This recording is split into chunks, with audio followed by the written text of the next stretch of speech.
welcome to another episode of the Miles Offside podcast, where we talk a little bit of football and a whole lot of nothing. My name is Oscar Puente, also known as Footy from Afar, and with me, as always, is my co-host Chuck Bailey and super producer Ian Stimson. Doing a little better after last week's debacle? No, Bristol Rovers are beating Peterborough 2-1 as we speak, so still thoroughly in a rut. I mean, Andros Townsend is still adamantly dragging us out of the mire, so that's good. Nice little 2-0 against Tottenham. Big result. We'll get into all that during the match analysis of the FA Cup matches and the Cup matches recently, but Andros Townsend really is like player of the year for you guys, right? Kind of by default. It's Aaron Wan-Bissaka by a country mile, but Andros Townsend has kind of come to the fore with providing assists and goals, and especially in big games. So, no, he's having a good year. It's about time. Yeah, and Wan-Bissaka won't be around for too much longer because he's going to get snapped up by somebody, probably in the summer. Don't fall in love too deeply with that one, because... Nah. Don't do it, Oscar. Don't push me. I'm already on the edge. Don't you take him. I know. I'm just salty after last week. You guys were ripping into me a whole lot. That was a rough week. Yeah, I didn't realise how bad it was until I listened back, and then I was like, oh dear, yeah, he's not going to come back. Yeah, I didn't realise how good it was until I listened back. Yeah, for sure. Usually it's Ian catching all the shit from the two of us, Chuck. This is true. Yeah, it was nice. Yeah, now I know what it's like. You know, you turn 30 and everybody just starts making fun of you. It's bad times. Uh-huh. Ian's been dealing with that for a long time. That's Do you even remember turning 30, Ian? Or is that too long ago now? Oh, come on. Come on. There it is. Jesus All right. Christ. Well, if you are joining us for the first time, welcome. This is We're what we happy to have do. you. This is what we do. We like each other. We make fun of each other as a way of expressing that. Here's how it goes. We talk a little bit of news stories. We go through some deeper dives on a couple of matches or whatever the topic of the week is. This week we're going to look at the recent Cup matches and a bit of the January transfer window. Do some listener questions, preview next week's matches or the next round of matches, and call it a day. So let's go ahead and get started, gentlemen, with rapid fire news. Top story this evening, Notts County FC owner tweets inappropriate photo hours after announcing that the club was going to be put for sale. He sent the whole internet a dick pic. This is what we're starting with. Story. Top. I mean, that's right in our wheelhouse, right? Yeah, if you've never listened before, this is very much on brand. Yep. Alan Hardy, which I wonder if he was sporting a Hardy. Hell. Hardy or softy, who knows? Flying the flag at half-mast, as they say. Man of his age should know better. Although, it's the technology thing. Saying, it was accidentally in my camera roll. Like, come on. Why is a 54-year-old man even taking dick pics in the first place? Never mind sending them. It's so unseemly, isn't it? Oh, it's like a angry slug in a thicket. So did you see the picture, Chuck? Is that how you're speaking from experience? Or? No, to be honest, I'm quite glad. Oldest club in the league, and the owner's doing that. Lovely. All right, well, keep it moving right along. Yeah, please. The fifth round of the FA Alan Cup. hard on. Just wanted to get that joke in there. I missed that one. Carry on. Yeah. All right, well, next story. The FA Cup fifth round draw has taken place. The big match there is my own beloved Chelsea drawing Man United, a rematch of the final from last year. I hadn't thought about that. Yeah. Man City drew League 2 side Newport County. So come on, County. Well, they're still waiting for a replay, aren't they, with Middlesbrough? Oh, yeah, that's right. You're right. Absolutely. Yeah, they got a last-minute equaliser, wasn't it? Yeah. One other really notable kind of fixture in terms of relating to this podcast, Doncaster Rovers versus Crystal Palace. I was going to say, not really a notable fixture. Just for this podcast. Any way other than, yes. Well, Chuck, how you feeling about that? It's the classic banana skin. Big team goes away to lower league team. I don't know. I don't like it. I don't trust it. Is it weird that I felt more comfortable playing against Tottenham? Does it say everything about my fragile mindset? Says everything about your fanhood. Yeah. That's Chuck all over. Yeah. Dum, dum, Chuck all over. Lovely stuff. This is great banter. It really is. Really is. I mean, I fancy our chances if we go well, because you look at the number of Premier League sides that could be out already. I think you can get to this round with there only being five left in. The competition is wide open, which is great. It's great to see, because that's the point of the cup. I think too often in the last few years it's been dominated once you get to the quarter-final stage, where it's been like 6 or 7 out of 8 of the teams have been Premier League. So hopefully we'll see a bit of a reduction in that, and you never know, like an obscure final that turns into an absolute drubbing. In that it'll just be whoever plays Man City will get drubbed. I think we could do them in a cup match. We beat them our last match against them. Just saying. Yeah, so did we. It's not saying much, but... Ooh, Palace City in the final. I would love that. No, thank you. Would you get tickets? Would you try to go? Yeah. I'd try and go. I missed out the last time. I went to the semi-final, but my dad got to go to the final in 2015, 14, whenever it was. The year of the Pardew dance against Man United. Yeah, and the Jailings dance too, right? Yeah, the year that my hatred for that prick escalated. Did you see his dance moves on Friday? Nope. At the Emirates? Oh, he looked real care. good. He did a Michael Jackson moonwalk celebration. It was pretty good. Yeah, the groundskeeper would be fucking livid. I love that you any stick to beat him with. Yep. Absolutely anything. Disgusting. Disrespectful behaviour. Hate it. And afterwards, he tagged the Emirates as a dance club or something, right? Did you guys see that on... I think he called it a dance floor. The dance floor, yeah. Just hurts me. Top lad. Well, but he was on Soccer AM on Saturday, and they play a game there where like the footballer on there can score a penalty or whatever to win them some money if they go double or nothing, and they were like 250 quid double or nothing on whether he could score a penalty, and the penalty was saved, so he ended up giving them 600 quid and out of his own pocket. So he's a lovely bloke, Chuck. He's a lovely bloke. I mean, I think he then put it on Instagram. Oh, yeah. But, still. Trying to buy friends. That's what I take from that. Hey, everybody needs friends, Chuck. Everybody needs friends. However you can make them. We're living proof that that's not true. Not everyone is as charming as you find, gentlemen. Next story. Tottenham forward Heung-min Son will return from the Asian Cup earlier than anticipated after his South Korea team were surprisingly knocked out by Qatar in the quarterfinals. Surprisingly knocked out by Qatar. Nothing surprises me anymore. I don't think, potentially, 2022 World Cup, everyone thinking they're undeserving. I mean, Blatter's still around, isn't he? Calling bullshit on this result. I think I'm calling bullshit on this result. I'm thinking that these players... I'm worried whether, the no military service thing is going to get rescinded. It's gone to their heads. Exactly. They got delirious. Son tries to come back home and just gets stopped, and away he's gone. That's it. You can't get knocked out to Qatar in anything. Qatar, has anyone ever seen Qatar do anything in any football? Hence why the absolute outrage and shock and surprise, well, not really surprise, because, it's all about money laundering, that there's a Qatar World Cup happening. Allegedly. Which is going to... Allegedly. There's no allegedly about it. It's all bollocks. Why in the winter? No one knows it's going to... No, bullshit. They bought it. It's all a fix. But seriously, guys, enjoy the World Cup, and please invite us over to stay with you.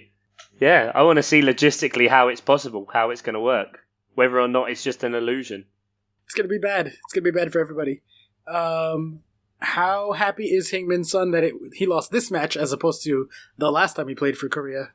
Would South Korea... Because that would mean South Korea didn't have a team. If they all got sent to the military? Well, yeah, because it's under a certain age, right? There must have been more people than him that dodged military service in that. Surely.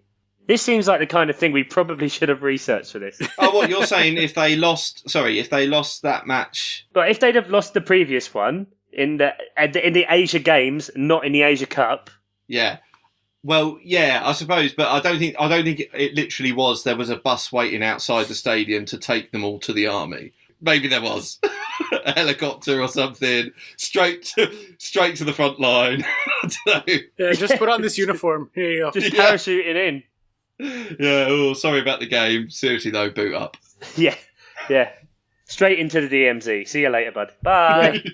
Exactly. Yeah. Do we think Tottenham had a helicopter waiting after this match to get him back as quick as possible? Because they've been running Llorente out. I don't think Tottenham have the money. Yeah, they can't even get a stadium finished, so... They can't even buy cheese. Well, the cheese room's fully stocked and ready to go. It's just there's no Oh, seats in the it better be. stadium. Well, it's gotta gone bad by now, right? Like, it's... You can't just leave cheese for that long. It's cheese. There will be humidity and room temperature controls in there. It'll be like a cigar room. It'll be like a humidor. Just controls it nicely. It's cheese. It'll be fine.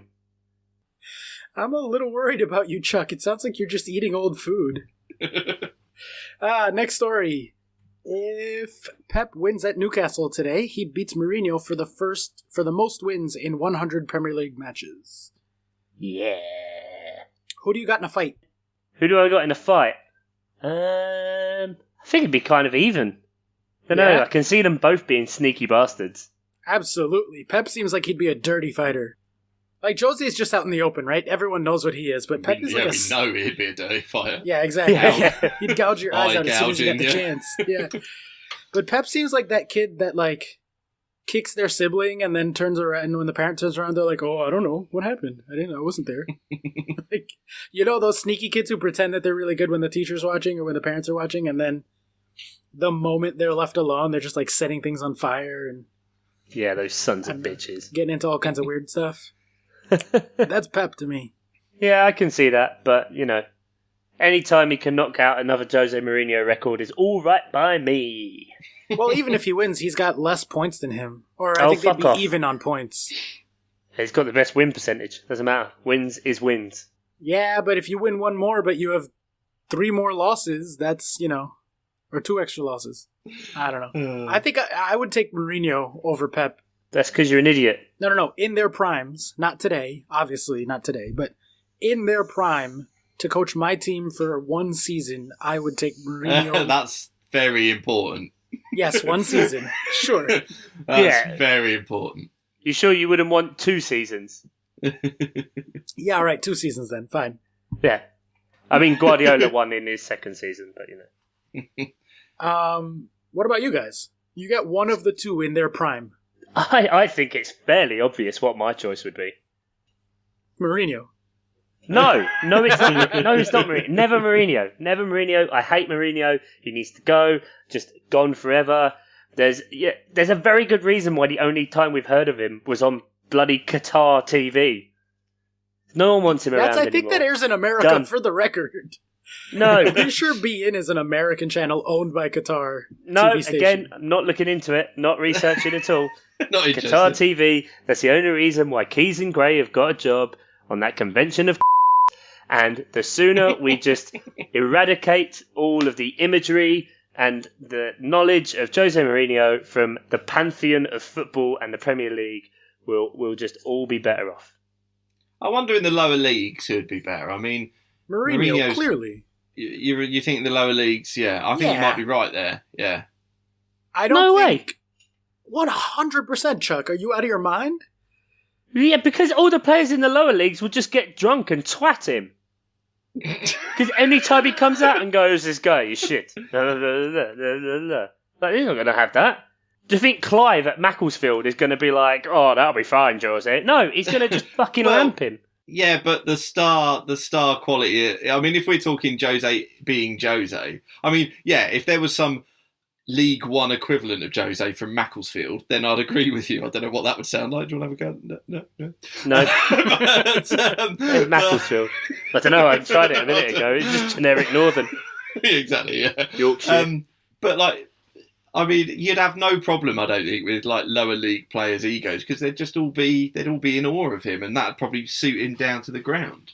Plus, he knows how to tell him to go kick someone. That he can organize a defense. I think his play is much more suited to the lower leagues. He couldn't organise a defence with decent players. Chuck, we're not talking Mourinho now, man. We're talking about Mourinho in his prime. They conceded the fewest goals of any team ever. Nah, I think it was don't believe 12 goals the entire season, something like that. Nah. I'd take him in a heartbeat. Pep, also, in the lower leagues, Pep doesn't know what the hell to do with not elite talent. He's only ever coached the best players in the world at Barcelona, then the best team in the world at Munich, and now one of the best teams in City. City's the only time that he didn't walk into already established best team.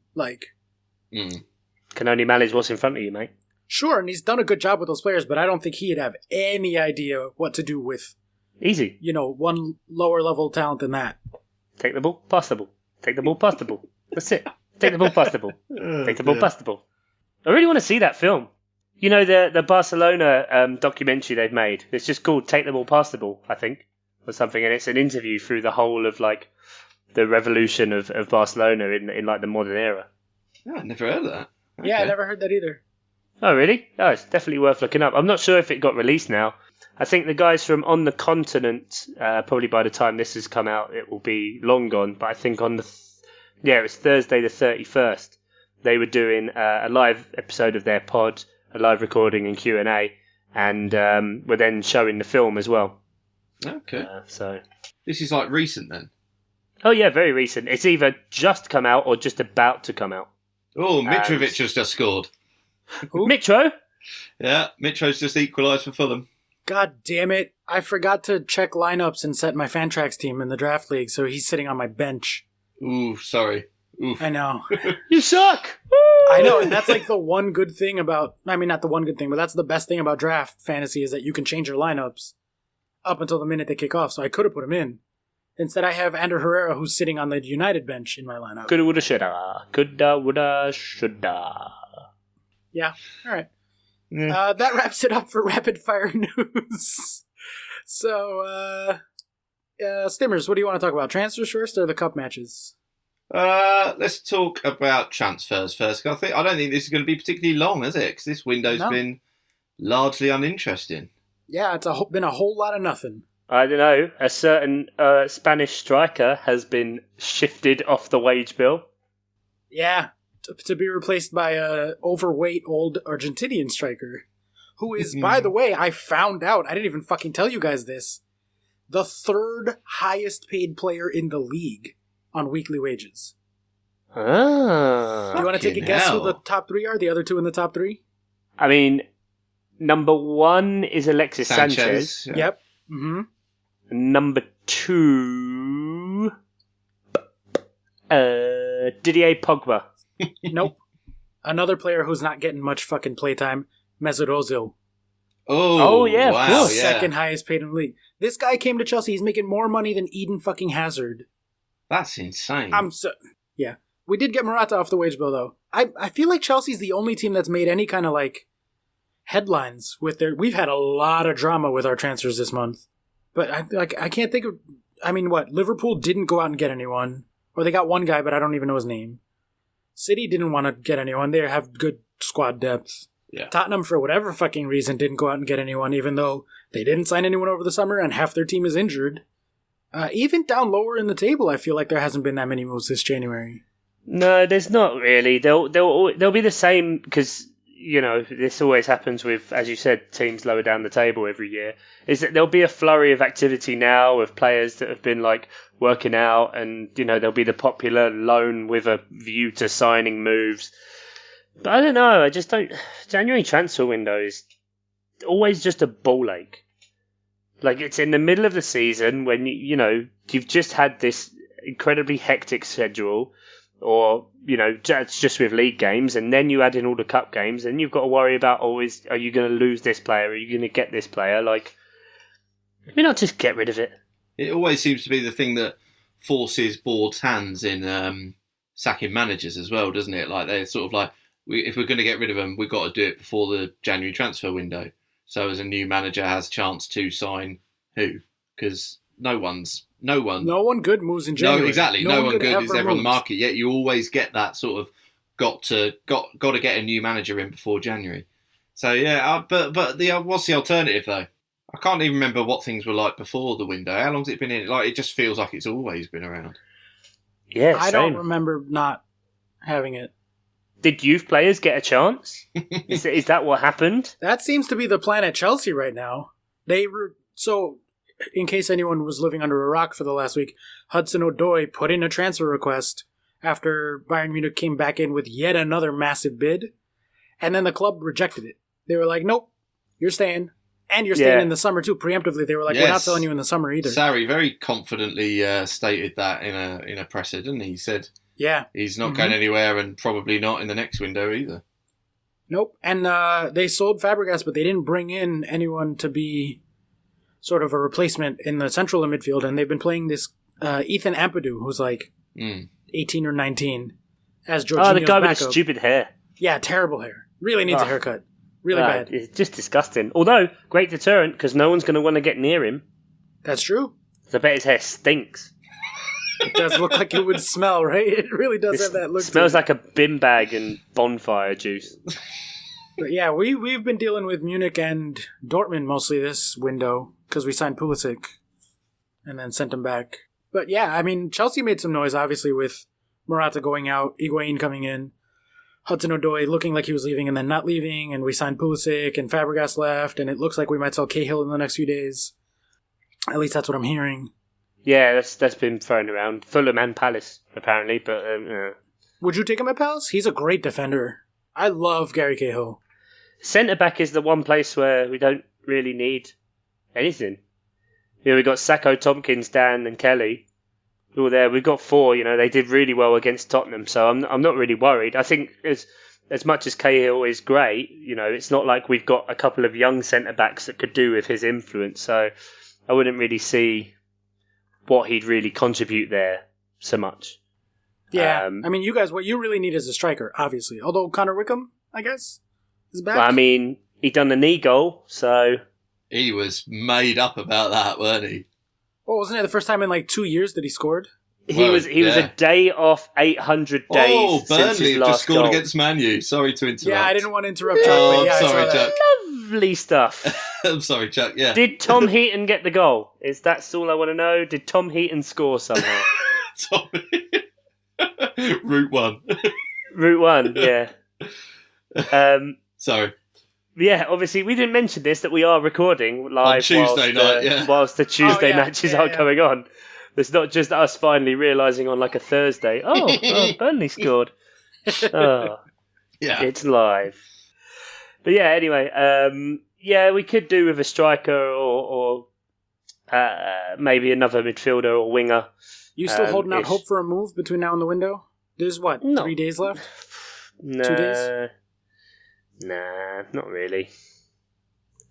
I don't think, I just don't think even it's in January, the prices are always exaggerated because you can, it's if you want to prize a decent player or, it's very obvious at that stage of the season for the selling club just to see, you need a lot of goals. You want our striker? Well, let's add on 10 million to what we'd like for him. Sure, yeah. Or let's add on 15 million because we're also in the middle of our season and we don't want to deal with that.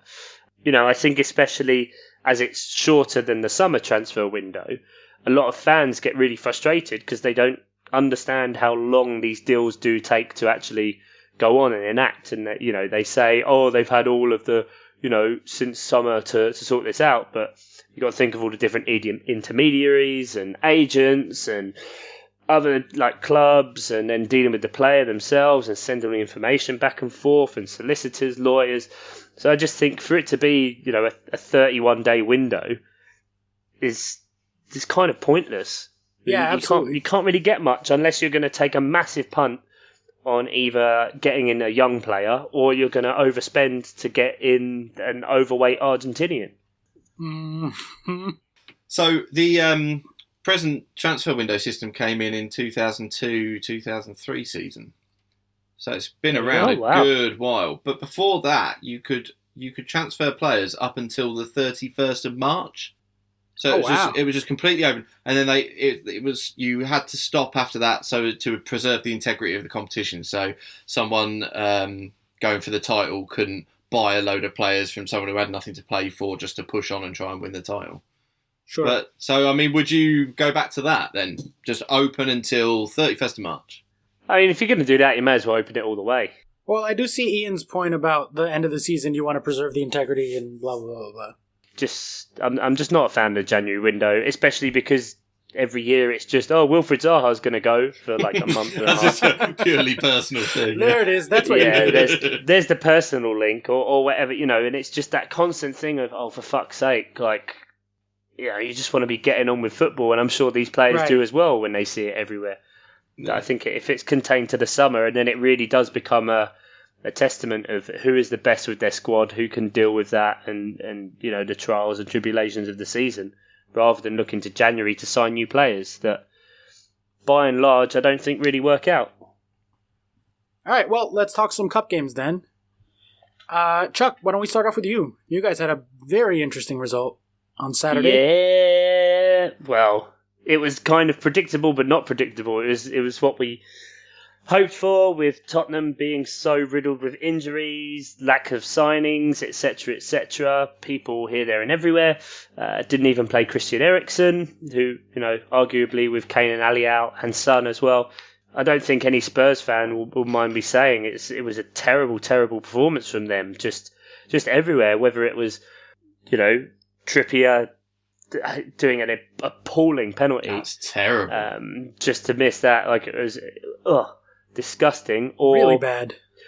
Kyle Walker-Peters just handballing it. What was that? Reason. What was that about? What was he even thinking? I don't like... No idea. I don't know. I think it's because he knew he had a mismatch, because you look at the height difference between him and it was Wickham that was there. So it almost looked like if potentially, because of they were kind of moving in the same direction as each other.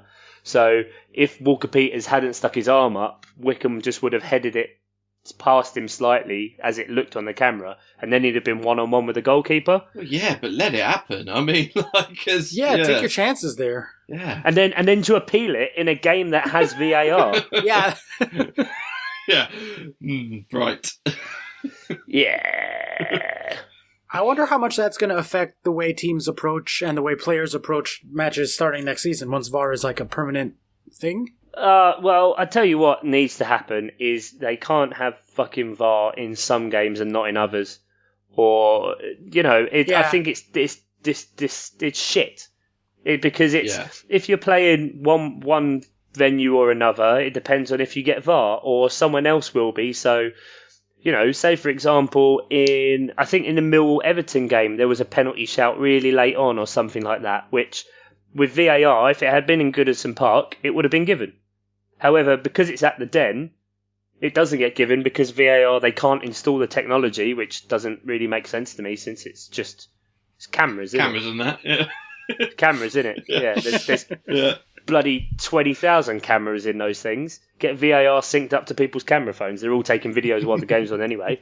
Yeah, just duct tape an iPhone up there. It's fine. Yeah, I can completely understand why a lot of teams would feel hard done by if they, if they'd have had different rules if they were playing different opponents. And especially because sometimes the cameras don't make sense. Like in the Palace game, there was a bit where they used VAR. It was for Wickham's goal, where they looked to see if he was offside, but the camera wasn't square on. You still couldn't tell from the angle whether it was on or not. So I don't know. I just think the World Cup sold us kind of the perfect example of how VAR could be, and they're trying to put it in such a weird patchwork kind of method. Exactly. Yeah, they should never have done that patchwork type thing on a competition. No. It's stupid, it just leads. It just gives fuel to the fire of people who are anti-technology, when really it's not the technology that's the problem here. It's the weird implementation, isn't it? Exactly. It's the implementation of it. So, if it can't be done on every game in the tournament, or every game from a certain stage onwards, if it was just from Wembley, from semi-final, no, don't do it at all, because it just doesn't make any sense. No, and notably, our good friend and still to date the only guest we've ever had on the pod, Dave Mateo, seems to really hate VAR, because apparently, I guess it's done really, really poorly in Australia. Yeah. Yeah, but football in general is done poorly in Australia, so let's not. Yeah. Well, he kind of already has that perspective coming in, but then on Saturday on Sunday rather, in the sort of mop adjacent derby between Chelsea and his Sheffield Wednesday, There was a couple of controversial-ish, I'll say controversial-ish, VAR-related incidents, and he was pretty fucking mad on Twitter. I don't know if you guys saw this, but the first one was there was a penalty given and then it got taken away. Is that right? Yeah. Yeah, I believe so. Yep, there was a penalty given for what in real time did look like a penalty. Yeah, it did. It really did. But then you get the reverse angle and it was a legitimate tackle. I didn't really see the problem with that. I mean, I know VAR's there to... the problem, I think, was that VAR's supposed to be used to get rid of clear and obvious errors. Right, exactly. That's what I tweeted in the moment, too. I was like, I don't know if it's, quote, clear and obvious, necessarily. But I don't know how much of a problem that is, really. It was quite quick as far as I could see, and the right decision happened. So yeah, the right decision happened. I think they didn't particularly follow the rules of VAR. Wasn't there some weirdness about as well? Like it shouldn't have been they did a drop ball or something, or was that something I don't know else? About that. Yeah, no. The only weird things I saw from VAR was referees not even looking at the TV screens and just listening to their earpiece and changing the decision. Yeah, I thought that was part of it too. The whole reason VAR wasn't, a lot of people's problems with VAR was that eventually it eradicates the authority of the referee to make a decision. Yeah. So it's not him looking at it again, it's just him sticking his finger in his ear and going, okay, no penalty. They did the cricket thing of putting the decision up on the screen, and yeah, it was odd. Yeah, I'll give you that. That was a strange one. It seems like they're not all on the same page as far as how VAR goes in the FA Cup. And maybe the guys haven't been trained well enough on it, because it was really weird that he never went to go see it himself. Yeah. Almost to the point where I was like, I don't know if he knows that that's an option, or if he just thinks that, if the VAR guy tells him something different, he's supposed to go with that. Yeah. I don't know. But I'm with you, Ian. I think they made the right call in the end. Yeah. They made the wrong call to begin with, but it wasn't a ridiculously bad call, so then when you introduce the VAR, you're like, well, it's not a clear and obvious error. Yeah. But at the end, they got to the right decision, so I can't really... Yeah, obviously I'm biased because it was a decision in Chelsea's favor. If the pen had stood, I wouldn't have been super mad about it, because, it was the wrong decision, but it was close. And then the other one was the pen given to Chelsea was given, I think, after the fact from VAR. Or something like that. I don't actually remember. It was such a boring match. It was really not a good match at all. Chelsea had all the possession.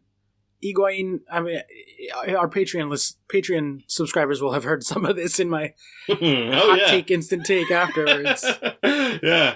I felt the need to just text you and check you were all right after that. I was a bit worried. Not often Chelsea win 3-0 and I'm in a terrible mood afterwards. But I was like, did he see the result? My Twitter timeline was full of a bunch of, Ooh, sorry, Fulham are 4-2 up. I'm sorry. Oh, really? Wow. Ranieri. How many does Mitro have? Oh, Mitro got 2 at least. Has he got the third? It hurts me. Mitro, golden boot. He's got to be up there on the golden boot charts now. He wasn't that far off. No, he hasn't scored in about 18 years. Yeah, but he scored a lot at the beginning. Oh, when we sent our secret predictions to Dave at the start of the season, I bet you fucking put Mitro as well. Oh, you definitely did. That's not a secret at all. Everybody knows that. Fucking I know what you're talking about, guys. Don't know what you're talking about. But yes, Chelsea absolutely dominated Sheffield Wednesday, even if they did play shit. They had 80% possession. Come on. For all the possession, they didn't know what to do with it. They didn't create that many chances. Kaylee didn't post XG for it because it's the FA Cup. So, fuck it, he wasn't watching, I guess. But they didn't create a lot of chances. And everyone was saying, oh, Higuain looked bright. He kept getting in behind. I was like, first of all, no disrespect, Dave, but Sheffield Wednesday are in 17th fucking place. And, he should be able to... I don't care if he's fallen off and he's getting a little bit old and slow or whatever. He still was an elite player back in the day. Didier Drogba could have come in and bossed Sheffield Wednesday around. And, I don't know. I wasn't pleased. Plus, that was when all that Callum Hudson-Odoi stuff was going on. And, yeah, and, people on Twitter were telling me... I posted this thing that was, a bit of a sort of antagonistic thing that said, oh, Chelsea fans out here getting angry at Callum Hudson-Odoi for putting in a transfer request when he's never seen a person be successful coming out of the youth system. He's not getting minutes. And, blah, blah, blah, blah, blah. And then I had, some people responded and they were like, we have every right to be angry because he should be more loyal. He's been here since he was 7 and he's leaving us high and dry. I was like, I disagree, but like, whatever. But then just, I don't know, there was a whole bunch of stuff that morning that I was just like not fucking having it, coming off of all of last week and like all the shit I got for everything last week. What I did actually enjoy was the League Cup match. I don't normally care about the League Cup at all, but insofar as it was a game on Thursday, I think they played, that Spurs sent out their best 11, Chelsea sent out their best 11, and both teams wanted to win, and then Chelsea looked good. Like, genuinely looked better than Spurs on the day. That was nice to see. And also notably, I didn't even mention this with you guys.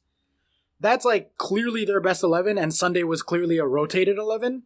And Alonso did not play on Thursday, and he did play on Sunday. So I'm trying not to read into it too much, because it was cup matches and there's rotation and weird stuff. But in the match against Spurs, the one that we cared about, Emerson started at left back. Yeah, there's a lot of people saying, especially on the FPL Twitters, that Alonso is on the way out. Either that, or he's just actually going to start playing as a winger. As a left back. Either way, that's not good for fantasy. No. It's always nice when you have a left back playing as striker for your fantasy team. Not so much for your real team. But it's been a weird few days for Chelsea. I was happy that they beat Spurs, not because I give a shit about the League Cup, and I'm not going to pretend that I do now just because they're in the final, but because it was a game that both teams took seriously, and we won. And we looked good. So that was nice to see. What else, though? We didn't talk about Shrewsbury Town, Strawberry Town. Strawberry Town, gutting.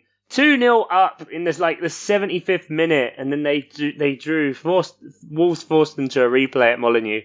And you just think, I doubt Strawberry Town will be able to survive that. But, from my point of view, always good to see a team relatively near to Palace in the table. Not really. Having to play extra minutes when they don't want to. Wolves, you wish buddy. Wolves win 20th. I wish, I sure do. Sure thing, buddy. So it was a big shame, especially that Strawberry Town went 2-0 up. I'm always going to call them Strawberry Town now. Oh, 100%. Other kind of notable ones, obviously we mentioned earlier about Newport County. Newport County going up to the Riverside Stadium and getting the draw there, again conceding to a late goal. Scoring a late goal. There's a lot of replays coming out of that, too. There's 5 fourth-round replays, which I feel like that's got to be some sort of record. That seems like a lot. Yeah, it does seem a lot out of 16 games. It's almost 1/3. Yes, Maths. Almost. Maths. And some great games in there as well. So, Brentford Barnet were there 3-3. I think 6 goals in 15 minutes. In that game. It's just an absolute humdinger. Magic of the Cup. Good for Ian that Portsmouth are still in there, having to have a replay for QPR, so that keeps the dream alive. At the minute, we're a long way off Portsmouth, so yeah. Okay, so not so much then. And West Brom Brighton, and it's always good for me because the Brighton scum might lose, and they're losing. They're losing right now to Fulham as well. It's a great day. It's a good day for you. Yeah. 4-2. Good day. 4-2 Fulham. Lovely job.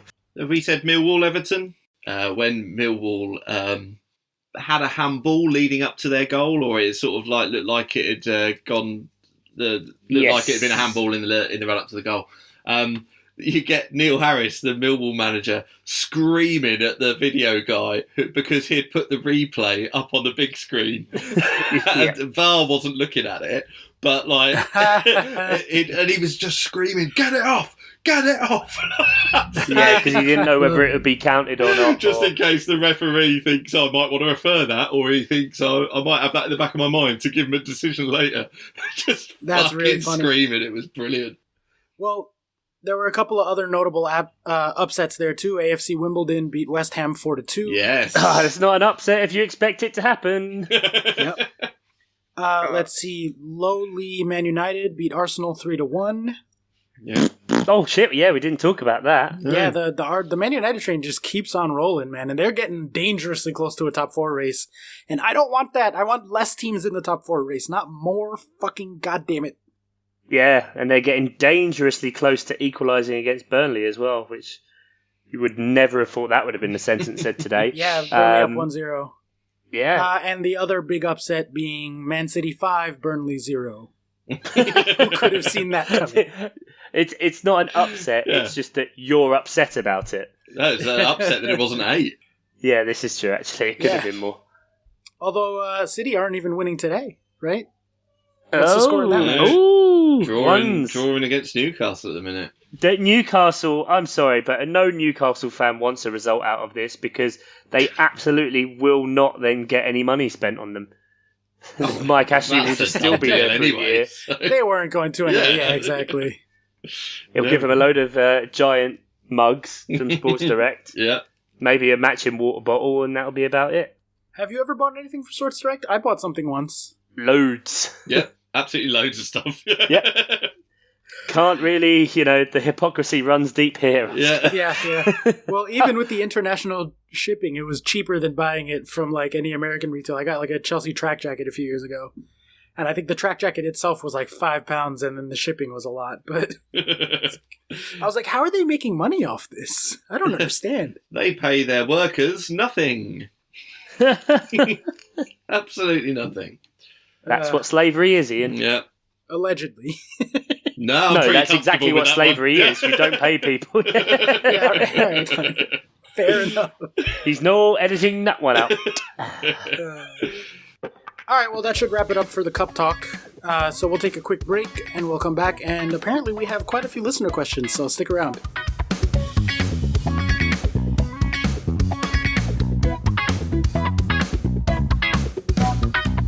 Welcome back to the Miles Offside podcast, where we have just finished witnessing the first round of fixtures on Tuesday, as Man United come back from the brink right at the very end to equalise 2-2.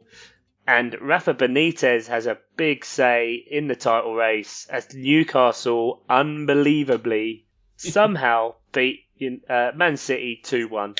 Hey! Mourinho keeps the record. Yay! Well, no, they have the same win percentage. Yeah, more points, though. More points. Yeah, but that's not the win percentage, is it? No one likes Mourinho. And no one likes Liverpool, and it's such a shame that now it means the title race is kind of over. Potentially.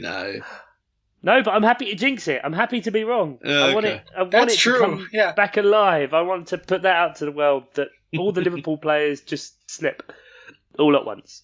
Next year, the jingle should be Predictor League. League of Reverse Jinxes. Don't be stealing my jingles, mate. Jingles, all right? Thank you very much. But anyway, getting on to our usual running order, we're going to start moving into the social segment now, but we wanted to do a little announcement. As we mentioned last time out, we have started a Patreon page. That is patreon.com/Miles Offside Pod. Nailed it. Yeah, got it right first time this week. We've had a couple of people get involved, so big thank you, big shout out to friends James Doncaster and Mr. Johnny Worthington. Thank you very much for pledging your support. If you'd like to be like them and get some extra content, as well as potentially a producer credit or even a month's supply of socks, head over to the aforementioned address, patreon.com/Miles Offside Pod. Check out the different tiers, but even if it's as little as you can give, we are thoroughly appreciative of you coming on board and supporting us. Other than that, you can get in touch with us on the social media, Twitter @Miles Offside Pod, Facebook Miles Offside Pod, and email milesoffsidepod@gmail.com. Stimbo, give us a question now. No. Jingle finished. I wasn't sure. Sometimes they can go on forever. It's tough to know sometimes. No idea. Okay, so Johnny OG got back in touch. He's got home from the train from Runcorn, and only just got home now. Yeah, look, this is when we check in with him. As far as I know, he's home now. So anyway, he's got a question for Oscar. Is it a bit cringe having the national anthem played at the beginning of every sporting event, or is that just normal for you? Can I tell you something? Yeah. Yes. When we were in London and we watched the Chelsea-Arsenal match, that was the first time I'd ever seen a sporting event outside of the U.S., and I was very surprised to learn that not everyone in the world does the national anthem. Really? Yeah, I never knew that. Not everyone's all about nationalism. Yeah, apparently. We do it at everything, so I never thought it was weird. And then the only other sporting stuff that I had really watched was the Olympics and the World Cup, and obviously they play the national anthems there. Fair. So I was like, oh, they just do national anthems. I figured if they don't show the national anthem on TV, other than when it's the finals or the playoffs. But a regular season baseball match, right? They're not going to tune in and be like, here's the national anthem before the 127th game of the season, because there's 165 games every season. Yeah. So I got to Chelsea Arsenal and I was like, oh, we're going to hear God Save the Queen. Cool. That'll be fun. And then, nope. Wow. Just never happened. Yeah. So it not weird at all. Not cringy at all. I mean, I hate our national anthem, but. But American sports, don't they also sing America the Brave as well? There always seems to be two songs sometimes. What you're thinking of is specifically only in baseball, because in baseball it's so boring they have to break it up. So at the seventh, there's something called the seventh inning stretch, which is basically you've been sitting here for 7 innings and this is a really fucking boring sport. So why don't you go buy a beer, go for a walk, whatever. Okay. And that's when they sing "Take Me Out to the Ball Game." Have you guys heard that song before? Yeah. Okay, so that's when they sing "Take Me Out to the Ball Game," and then. After 9/11, they started doing God Bless America, not America the Brave. Okay. But that's only in baseball and only recently. See, I thought there was something when I saw the basketball, but one thing I did remember that was quite strange is that obviously when you do sing the national anthem anywhere else, everyone sings, but the American national anthem, just one person sings it. That's because the American national anthem is very well known for being impossible to sing for even the best singers in the world. It's the lyrics are racist and backwards and terrible, and then musically it's fucking garbage. It's an impossible song because it's all over the map. You basically have to be Whitney Houston or Mariah Carey to be able to sing it well. It's the worst national anthem. We really have a terrible national anthem. Musically and lyrically and all of it. What the fuck are ramparts? What are ramparts? Does anyone know? Ramparts are the bit on top of a castle. All right, Mr. England, we have castles all over the place. Now we know, American listeners, that's what ramparts are. It's like that bit. It's like that bit. The craggly bit at the top. Edge looking over towers and shit. I don't know. Yeah, the English national anthem's boring. I'm alright with the Queen. The Queen's cool and everything, but I think you'd have a bit of a happier song. Well, and it is kind of weird. Every other national anthem is our country is great. We love our country. And you guys are this one person. We really love her. Yeah, and we'll change that the second she dies. Right, yeah. I can't think of any other national anthems that are specifically just for the leader. I mean, I'm sure there are some, probably North Korea or something. Well, there's all kinds of national anthems where they've had to amend them because of how bad they are. The Marseillaise for the French national anthem, they had to take out the bit where it's about beheading the king and revolution, etc., and killing people and that.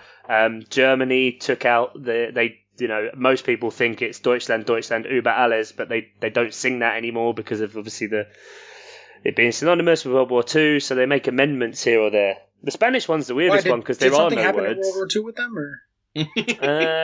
There's a few bits here or there. Let's move on before this gets dicey. Oh dear! As soon as I said that, I was like, "Uh-oh, bad joke. Take it back." And he also says, "Who has the best national anthem?" So we've already said that ours are poor. Both. Yeah, neither US or England. Chuck, why don't you go first? I do kind of like the French one. The French one is up there. Love the French one. Either that, or if you're going for just sheer ridiculous, oh my god, when will it ever end? The Brazilian national anthem is. It goes for so long, and that's still shortened. This goes on. It's got a 45-second intro. The English have done their national anthem 4 times. Yeah. I'm definitely with you. Musically, the French one is just it's so jaunty. It's good. I really love the French national anthem. And then do you guys remember the website Cracked? Have you guys ever spent time on cracked.com? No, what was that? It's American, so I don't know if it's popular over there, but they just post it's almost the better, smarter version of BuzzFeed. So they'll post 7 things that your brain tricks you into thinking are true because of psychology, or And one of the articles I read a few years ago was 7 national anthems that'll make you tremble in fear. Right. And so they just like go through the lyrics and the history of the countries and blah, blah, blah. So it's like comedy, but also like intelligent. And when I saw this question on the rundown, I immediately thought of it. So I went back to that article because I was like, there's something really good there. And it is the Algerian national anthem. I don't know if you guys are aware of it at all. No. But I'll just read, musically it's whatever, it's fine. But I'll read the first, I don't know, paragraph? What do you call it? Is it in Arabic or it is, but I have the English translation in front of me. Okay, good. I believe it would be a stanza or a verse. Yes, stanza or verse. That's the word I was thinking of. Verse. Paragraph. All right. Well, we swear by the lightning that destroys, by the streams of generous blood being shed, by the bright flags that wave, flying proudly on the high mountains, that we are in revolt, and whether we live or die, we are determined that Algeria should live. So be our witness, be our witness, be our witness. Fuck yeah, let's play some football. Badass. We swear by the lightning that destroys and the streams of generous blood. Like, that's really fucking cool. Yeah, they fuck about. But I suppose that all of them, like, that's probably not a bit they sing now, maybe. I don't know. I think it is. It's like the beginning. It's the intro to it. Later on, they're like, France sucks, fuck France. I don't know if that's still in there. The Italian national anthem was weirdly anti-Austria and, like, talks shit about Poland a few times, too. I don't know if you guys know that, or you ever sort of looked up the lyrics to it. I wasn't privy to that information before, but it makes a bit of sense. I mean, like, European relations, I'm not calling Italians racists. Tread lightly here. So are we kind of going with France, I guess? Yeah, I think so. The Nigerian one deserves a mention. It starts a bit like 2001's Space Odyssey, just sort of like weird sounds and drums, and I'm like, yeah. But fantastic. Haven't heard that, so there's your teaser tweet for the week. Might have to stick. I'll bubble all of these theme tunes. Theme tunes. I'm just called. Like the theme tune to France. What is that? Like when you fly into Nigeria, all of a sudden, like they just open the doors, like dong, dong, that's so good. Nigeria. I don't know if you've heard the Nigerian theme tune. Jesus Christ. What an idiot. Yeah, they changed it after season 7. I'm just picturing, like a map of Nigeria walking around, like poking its head, be like, hey neighbor, can I borrow some water? A bad sitcom. So there we go, that's our favourite theme tunes. Dave Mateo comes in. Would you watch a football all-star skills contest like they do in the NFL or NHL? Yes. Fuck yes. So what is this thing? What are we looking at? Well, I find it quite weird because I was watching because at the minute the NFL, the Pro Bowl's been on, right? So you do the Pro Bowl, which is obviously the division between like the two conferences. Why is the English guy explaining this? I was saying, no idea. I don't know. You took it, so I'm just letting you go. I'd love to hear this. Keep going. So they have the AFC and the NFC division or conference, whichever level. I don't know what they're bloody called. And then they pick the best players, and then they obviously play each other in one game. But before that, you have like weeks of different challenges and like mini camps, which are usually in like Hawaii or somewhere ridiculous. And so all the players fly out, and then they'll do like ridiculous challenges. Like the kickers will have to kick over a house and then over the hoop and stuff like that. And it's just all taking the skills they use in the sport, but in kind of more ridiculous situations to be entertaining. But what I find really weird about this is that it happens before the Super Bowl. So, like, people could be there, like, dicking around and just, like, fuck themselves up and then not playing the Super Bowl. So this is current professional players doing this? Yeah. Although, Chuck, I'm pretty sure usually guys who are going to be in the Super Bowl, because the Pro Bowl's the week before the Super Bowl. So I'm pretty sure guys who are in the Super Bowl don't really go. And if they do go, it's just a hangout. They don't like really exert themselves. In baseball and in basketball, it happens at the halfway point of the season. So the All-Star, these things always happen around All-Star weekend. Every sport in the U.S. has an All-Star game, and they make like a whole festive weekend out of it, which I do wish they had that in the Premier League. That would be so fun to just watch like all the best players just like play with each other in just like some game just for like fun, not for pride. So like no one goes crazy at it. guys are hitting half-court shots in basketball, all this sort of stuff. So, like, notably, you guys probably have heard of the home run derby, right? I feel like that's pretty well known. Nope. No. In baseball? No, really? Oh, I thought it was. Wow. Basically, they take, like, the guys who are the 10 best hitters, and they just throw easy pitches at them, like slow and down the middle, and they just hit as many home runs as they can over and over and over again. So these guys are just hitting, like, bombshells out of the park, out of the stadium. It's super fun to watch. In basketball, they do the slam dunk contest. Yeah. And the three-point shooting contest. So, like, the dunk contest, Jordan has had some of his most iconic moments there, where basically they just, like, they're like, here's a ball, do the coolest dunk you can think of, and we'll pick the winner. Like, yeah. They often jump over cars and stuff like that, and there'll be someone like, they won't have the ball, there'll be someone like poking their head out of the sunroof, holding the ball up, and they jump over from the boot of the car across the sunroof, pick the ball up and slam. Like, sick. No, but how fun would it be to watch, like, I don't know, Kevin De Bruyne taking free kicks from the edge of the opposite penalty area? You know what I mean? Like, trying to see who can score from the farthest away. It's kind of, you know, like when you play FIFA, like the mini games you get in between, like the game starting or whatever. That's like, perfect. That's exactly what it's like. Like having the ball, like the bins that move around and trying to like lob the ball in. Like, why not do that? Why does it have to be like... That'd be super fun. Irrelevant footballers like F2 freestylers that just do these videos. You know what would be good is at the halfway fucking point of the season when everybody's dying in December, make that your thing around Boxing Day. Turn that week into like the All-Star Weekend, All-Star Week festivities. So you have people, you know, something to watch on TV. You have them do like the goal from the farthest away, who can kick the most balls into a bin in 30 seconds, a dribbling track where they're like, go around these cones as fast as you can, you know, whatever other stuff that they could come up with. And then have an All-Star game at the end of the week where like it's voted on by the fans like it is in the American sports. And you're like, okay, now I get to see Aguero playing with Hazard. Or, you know, whatever. Yeah. Like Hazard and Salah on the wings. So, with... Based on what you and Dave are saying here, this is a thing in football, hockey, baseball, basketball. MLS has it too. Right, okay. So, is there like a proper sense of fun missing from the Premier League? Like English football? Well, I was going to say, like, this is all predicated on it being a happy country.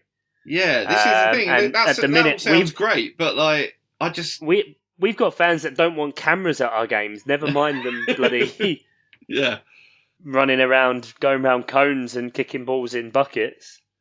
The outrage if anyone was injured in that game. Fuck. But like, kids would love that.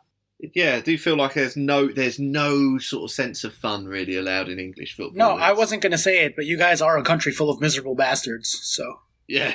Correct. Just kidding, I love you guys. We also make up 2/3 of this podcast, mate, so watch your fucking mouth. Right? Chuck, carefully, if Oscar goes, so does 2/3 of our listenership. No, it's alright, we've still got Norway. Huge in Norway. Shout out to our Norwegian listener, now we know who it is. It'll be the east of England, South London, and some of Norway. Yeah, probably not even South London. Huge in Barbados, mate. Huge in Barbados. Holding our place in the chart in Barbados, don't you worry about that. Oh, wait, where are we sitting in the charts? 69. 69? Yeah. How have you only just told me that we're 69 in somewhere? We're 69 and in Barbados, yo. Woo! Yeah. Did we ever blip back on the Norwegian radar, or...? No. One blaze of glory moment, and then just smashed out. Yeah. I'm wondering if your impressions had something to do with that, or not your impressions, but your attempts at Norwegian. Your translations, yeah. I think you're on fake websites. Fake news. I think what we need to do for Norway is, and I've been advised by this on Twitter, is we just need to do another FPL episode. I think Scandinavians are crazy for the fantasy football. Okay. Buy Pogba. Oh, good. Well done. Yeah, that's good advice. Yeah. Yep. Cool. That's Norway sorted. Sorted. What's their theme tune? Norway theme tune. Couldn't tell you. We'll play it. I'll bubble it under.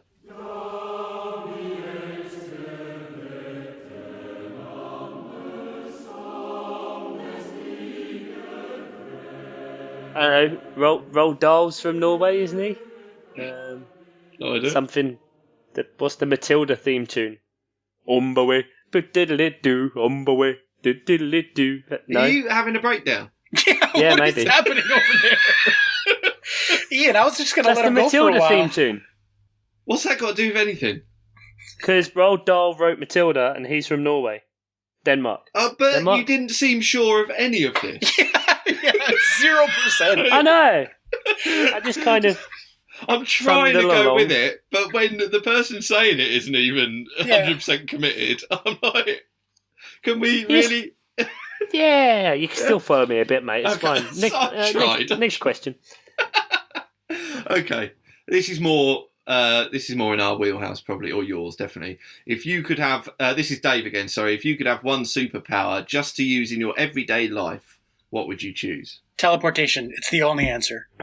The ability to choke a bitch.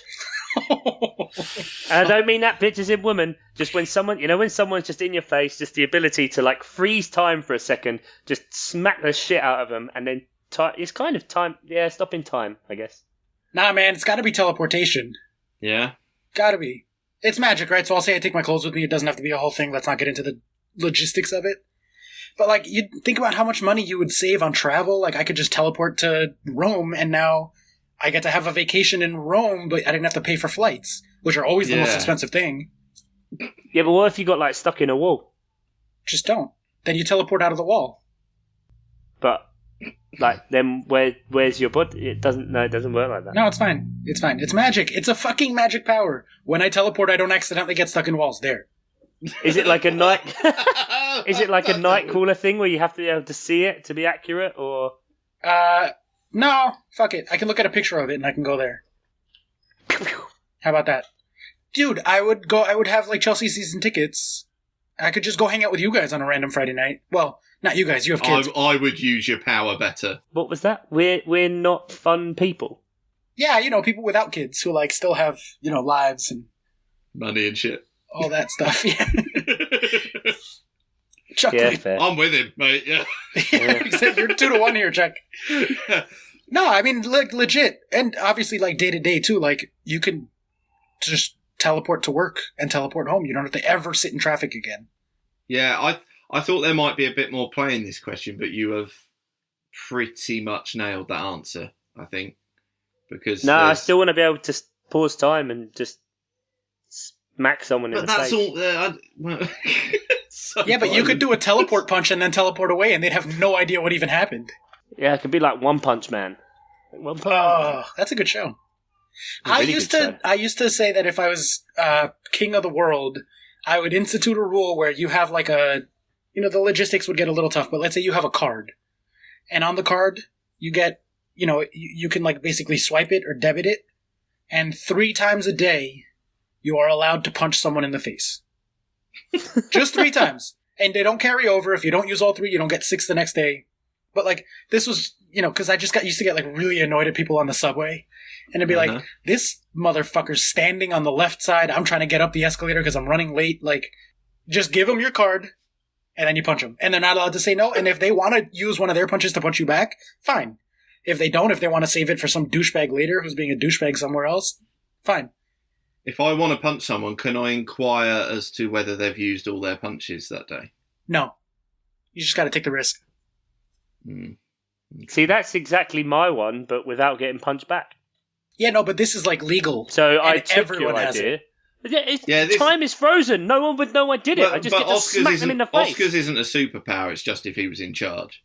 Right. I would just make that a rule. Fair enough. Yeah. Like an edict. Because I feel like that would curb so much douchebag behavior. Like, oh, I'm an asshole, and every day I stand in the way on the escalator, and every day I get punched by 17 people. Maybe I'll stop standing on the left side of the escalator. Maybe. Because it's not just going to be me that punches them. I'm like, you're an asshole. And then there's going to be 10 other people behind me who are like, yep, asshole, using my punch. This guy fucking deserves it. Just getting a beating. Yeah, he's getting shit kicked out of him on the way to work. But you know what? He's not standing on the left side of the escalator ever again. I'm not 100% against your idea. However, I think it's a very slippery slope from there before you start instigating the purge. I mean, it does feel like the start of the purge. It feels quite purgy. It's a bit purgy, guys. Yeah, I'm not against that. It's not a bad idea. Just putting it out there. Ethan Hawke won't be happy. World's overcrowded anyway, so. Alright, so the purge. Cool. Yeah, what's Ian's superpower? I do a very long commute. It's hard to argue against teleportation. It really is. Yeah, I feel like going to Disneyland today. Fuck it. Yeah, fuck Now yeah, I'm that there. does sound good. You never have to pay entrance money to anything ever again. I'm not teleporting to the gates of Disneyland. I'm teleporting to the fucking castle. And now I'm in the park. What are they going to do? What a misuse of power. Teleporting to the queue. I have powers, but I'm a reasonable human being, and I will pay my entrance fee. Well, you don't want to teleport straight to the front, because otherwise you might get punched. Right. Based on your card system that's instigated. Exactly. Teleporting to the bathroom. You imagine you teleport into a stall and some guy's dropping a massive deuce. You're like, sorry, just coming through. Don't mind me. Brilliant. And Adam P, the human punching bag, is back. Hey. He says, of all the people who continuously get jobs in football, could be a player, manager, pundit, which do you find most confusing and or annoying?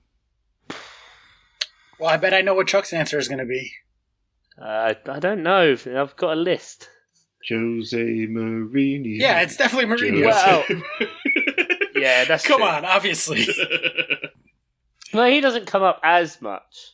He's not like, I think Adam's going for like the recurring, the roundabout of Allardyce, Pardew, Pulis, Hodgson, all the Palace managers. Managers. There's just a load of mediocre, David Moyes, mediocre old English managers, isn't there? I don't like Moyes. No particular reason. His face pisses me off. If this was 10 years ago, I would have said Harry Redknapp. But he's kind of retired now. I could not stand that fucking person. As a human being, I was everything, I was just like, you droopy dog looking fucking...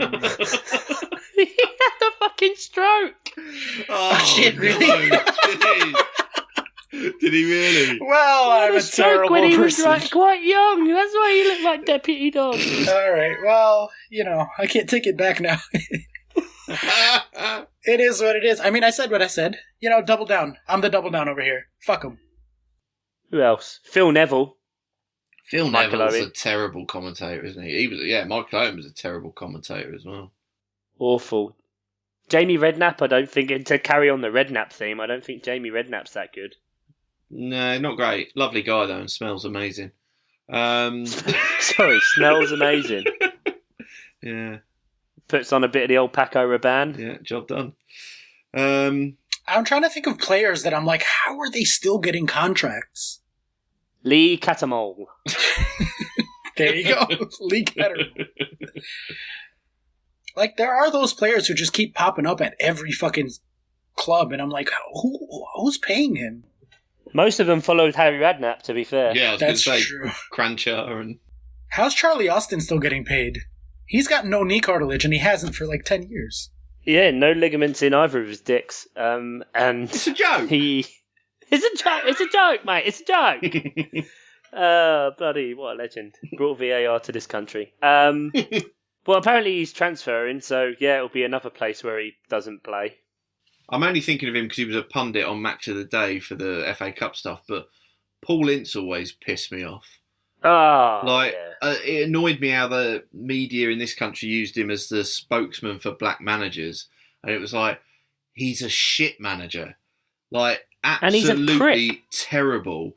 Why is he being used as a spokesman when, well, maybe because Chris Hughton isn't quite such a bellend and he's understated, so he won't do these like media interviews or whatever, but he's a much better manager.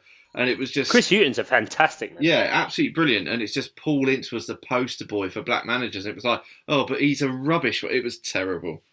And I didn't like him on Match of the Day this week either. He was just like trying to be really funny and he's just not. And he bottles taking penalties and I don't like him. And he calls himself the governor and I don't like him. Oof. Anybody who gives themselves a nickname is no good. He used to have that on his fucking number plate, Gov. And you're like, ugh. Have a word with yourself. You can't even have the bottle to take a penalty. Yeah. Him and Eric Cantona. Eric Cantona can fuck off forever. Could take Mourinho and go off in some swattish fuckfest. We need to do a whole episode on this, don't we? People who just piss us off, because I think this is a rich vein. We did a few last week, and I can't believe it'll be two good listeners though. Like, well, let us know if you want us to do that episode. we'll do it. If not... Yeah, just sign up for the producer tier and you can have us on purpose do that. So, patreon.com/milesoffsidepod. Sign up. $10 what is it? $10 a minute. month. $10 a minute. I'll do anything for $10 a minute. $10 a month and you can be a producer and you can pick a topic. So if you want us to do it, you can do that. Okay, so last question again from Adam P. And he says, which Premier League player do you think is an underrated bastard, on or off the pitch, depending on how libelous you want to get? Underrated bastard. I'll throw David Silva out there. Everyone thinks he's a super nice guy because he's small and he's mousy looking and he's beautiful passing, and when he's playing, it's pretty nice to watch. He fucking fouls so much. He is a dirty, dirty, dirty player, and no one notices it. He's a very dirty player. He kicks people. He never gets yellow carded because he's so small and nice looking. But dude is like filth. He might as well be on Stoke. He's such a dirty player. Okay, let's not say things we can take back. Oh, amazing. I think similarly, on the same team, Fernandinho never really gets talked about that much. Like, he gets spoken about as being like this amazing defensive midfielder, but he seems to always get bookings and stuff, and always fouling and doing crazy tackles. I tell you who's an overrated bastard, is Roy Keane. It annoys me how his, surliness is celebrated. He's such... Oh, how is this just his character, like at the World Cup? Yeah, just his character, yeah. I'm talking, since he stopped playing football. He's just, everyone seems to love him for what a miserable bastard he is. And I just think he's taken it to the nth degree. It's just ridiculous now. Just anyone having a laugh in his presence, he thinks is a total bellend. And it's just you joyless fuck. And he really irritates me. Is he available to do podcasts? Well, he might be a bit cheerier than me. Yeah, he'd fit right in with us. Yeah, I suppose it is a bit pot kettle black. But yeah, he does my nutting. Yeah, I know what you mean. I remember in the World Cup coverage when he was just sitting back and everyone was obviously having a good laugh, and he would just be... You could tell sometimes that he was holding it back so much not to crack. Because God forbid he'd let his persona... Putting it on. Yeah, he's putting it on. Don't be under no illusions. There's no way he was like that behind the scenes as a player. It's just, it's such a fucking annoying little facade he seems to put on. It does my nine. I wouldn't say it to his face. No. But fucking hell. He does seem like he'd use one of his 3 punches on you. For sure. He'd try to get a cheeky 4th punch in somewhere. I was going to say, you wouldn't care if he only had 3. Yeah. Right, so that's it for listener questions this week. We had a lot, so thank you for that, and make sure you keep sending them in. We're only as good as the questions you send us. Let's say something like that. Yeah. Why not? Because that means if we're shit, it's all your fault. Yeah, true. I'm just palming off responsibility onto the listeners there. Yeah. Good. So, Chuck, why don't you take us through some of next week's Premier League fixtures? Next week's fixtures. It feels weird talking about next week's fixtures, which is actually this week, and we're in the middle of games. But anyway, we can power through. There's a few good ones in there, just skimming over. We've got Spurs, Newcastle, Brighton, Watford, Burnley, Southampton, Chelsea, Huddersfield. There should be a paddling. That's a paddling. Oh my God. When Higuain gets a hat-trick, how are you going to feel? I'd be very happy to be proven wrong. Please. Please let me be wrong. After that, then, we got Crystal Palace and Fulham, Everton, Wolves, Cardiff, Bournemouth, Leicester, Man United, Man City, Arsenal, West Ham, Liverpool, and also, in the same game week, on the Wednesday, Everton, Man City. For all of you FPL guys who know that it's a double game week, one of their games has been moved up due to their progress in the FA Cup, League Cup, Champions League. Yeah, and if you are one of our Patreon supporters, I'm going to have to do what is going to be probably quite a longer episode than I usually do about FPL, because there is a lot to talk about with that double game week and everything that's been going on. Potentially a cheeky triple game week for Chelsea later in the season too. Potentially, yeah, that is true. That could happen. The very, very rare lesser spotted triple game week. I'm saving that triple captain for Hazard if that happens. I think it's really unlikely, to be honest, but there is a possibility, and it has happened before years and years ago. Yeah. I think Man United had a triple game week. I think, yeah. A lot of fixtures this weekend for the teams in the relegation scrap. I could see that changing. Like by the time next time we record, it could look very different for those bottom 6 or 7 teams. Oh God, I hope so. Yeah, you could really do with a win against Fulham, couldn't you? Fulham, Southampton. Yeah, 2 big matches for Palace. Yeah. Of course, we don't know the result of the Crystal Palace Southampton game at the minute because obviously we're recording on Tuesday. But yeah, that depending on that result, yeah, you might need a result. You might not hear from me with again. Newcastle and Burnley winning today. Yeah. Well, Burnley didn't win. Mm. Burnley drew. Okay.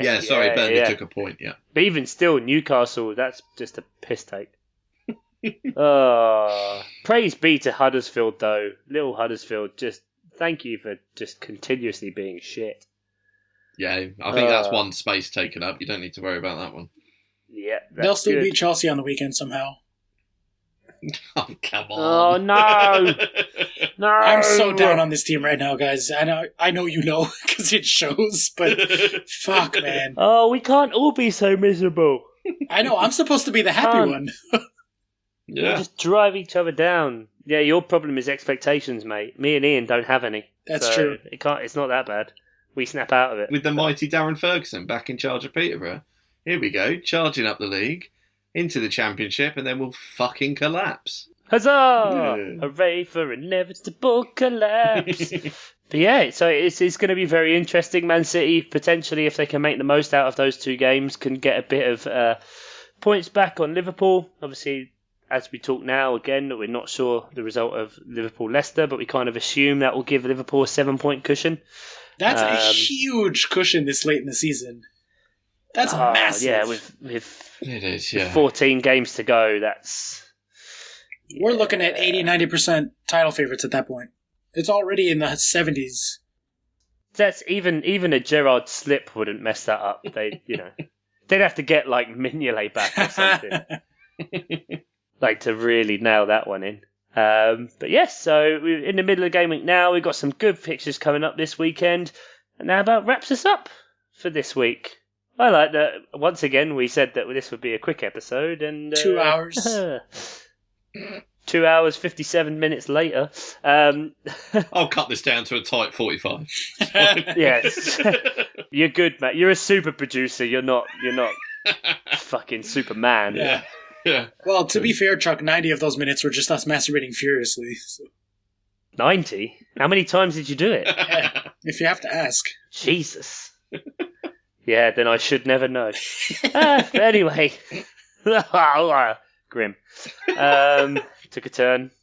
Alan Hardy, he's getting involved. Anyway. Not now, Alan. Thank you. Not now. Put it down, Alan. Put it away. Press delete. Don't press post. God, so inept. He's never going to sell that squad. Thank you very much, guys. Ian, anything else? Nah. All right. Oscar? Hello from Norway. Or to Norway. Hello, Norway. You're not in Norway. I used the wrong word. This Hi, is Norway. why they stopped listening. Hi, Norway. We're saying goodbye. Fuck's sake. Goodbye, Norway. Bye, Norway. Bye, Norway. Take care. Thank you very much, ladies and gentlemen. Take care. Bye.